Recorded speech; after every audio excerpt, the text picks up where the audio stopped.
Instants, l'invité de Christophe Barbier, la sénatrice Mélanie Vogel. Bonjour messieurs, dames. Bonjour Ilana. Et oui, on vous retrouve dans quelques instants. Vous avez vu Christophe Barbier, quand on s'habille tous les jours pareil, c'est qu'on est un grand esprit. Donc j'ai pensé à vous, effectivement. C'est l'écharpe qui fait de moi un grand esprit. C'est ça, un grand... grand... quelqu'un qui ne prend pas froid là. Avec le temps Et pluvieux nous retrouvons en tout cas, sans plus tarder, Annabelle Nakache. Bonjour Annabelle. Bonjour à tous, aujourd'hui nous recevons Mélanie Vogel, sénatrice écologiste des Français de l'étranger. Faire rimer sénatrice et écologiste, c'est pas évident parce qu'avec tous les déplacements liés à votre boulot, entre Rome, New York, Dublin, à moins que vous engagiez à aller faire un vélo, en termes de bilan carbone, on n'est pas au top, mais bon. Vous avez donc fortement œuvré pour l'entrée de l'IVG dans la Constitution et déclaré au Congrès, si on ne lâche rien, à la fin on gagne. J'aime beaucoup l'expression. Et effectivement, vous avez gagné. Quel plaisir de voir cette image d'un groupe de parlementaires et humains à peu près d'accord pour défendre les droits des femmes. Une fois n'est pas coutume. Alors ça change des manifs dites féministes où on refuse de reconnaître les violences faites sur certaines femmes, accessoirement juives et israéliennes, mais qu'on appelle des sionistes pour se dédouaner. Alors, tous les week-ends, je me dis, la semaine prochaine, Annabelle, tu fais des chroniques plus légères et chaque week-end, le monde brille un peu plus. Donc, je fais ce que je peux, mais je suis tributaire de l'actualité. J'aimerais donc commencer en rendant hommage, bien sûr, aux victimes des attentats de Moscou.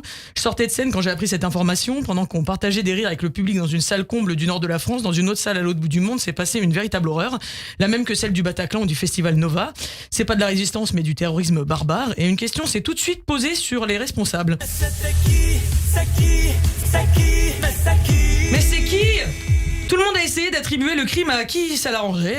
L'État islamique, c'est nous. Poutine, c'est l'Ukraine. L'Ukraine, c'est Poutine. Les antisémites, c'est Israël. L'État islamique, c'est nous puisqu'on vous dit que c'est nous. Regardez, on fait comme le Hamas, on a tout filmé.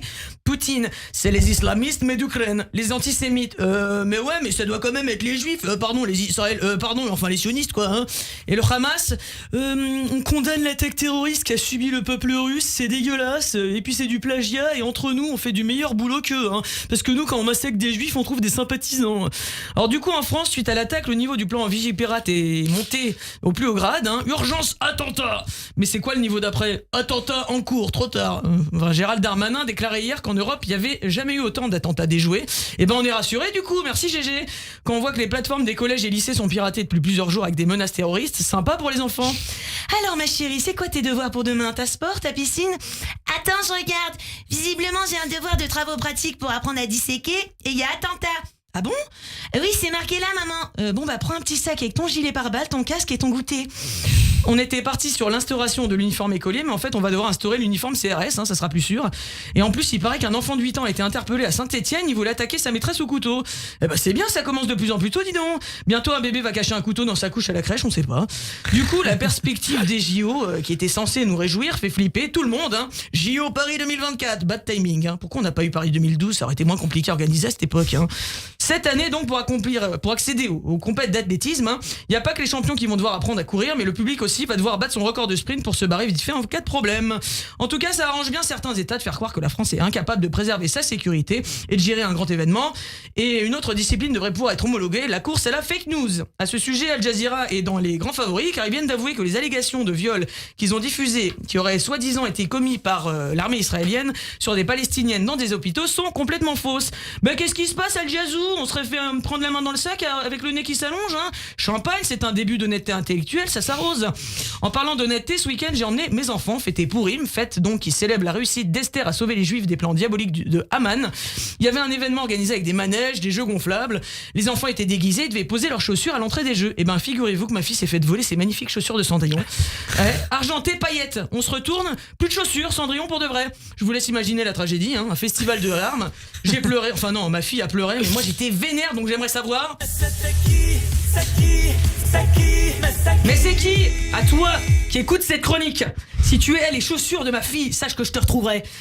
Tu vas plus jamais dormir. Le FBI est sur le coup, le ministère de l'Intérieur sur le coup. On va faire comme à Marseille avec les narcotrafiquants. On va faire une opération place-net XXL, c'est clair. C'est marrant comme nom, on dirait une vente de déstockage dans un magasin de matelas. Il y a eu 496 interpellations quand même. Alors on est content qu'ils interpellent, mais après ils deviennent quoi ? Mystère. Pour finir, on est ravis que le Conseil de sécurité ait voté à l'unanimité d'imposer au Hamas le retour des otages. Ah non, c'est pas ça. Ils ont demandé un cessez-le-feu immédiat, mais seulement Israël, et n'ont pas condamné le Hamas et les États-Unis n'ont pas imposé leur veto. C'est marrant cette guerre où on nous fait croire qu'il y a un seul responsable.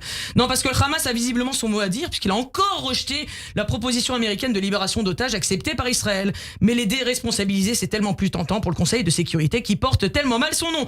Alors nous, on pense aux otages qui attendent d'être libres depuis 5 mois et demi, on prie pour leur libération et j'ai envie de leur dire comme Mélanie Vogel, si on lâche rien, on gagne.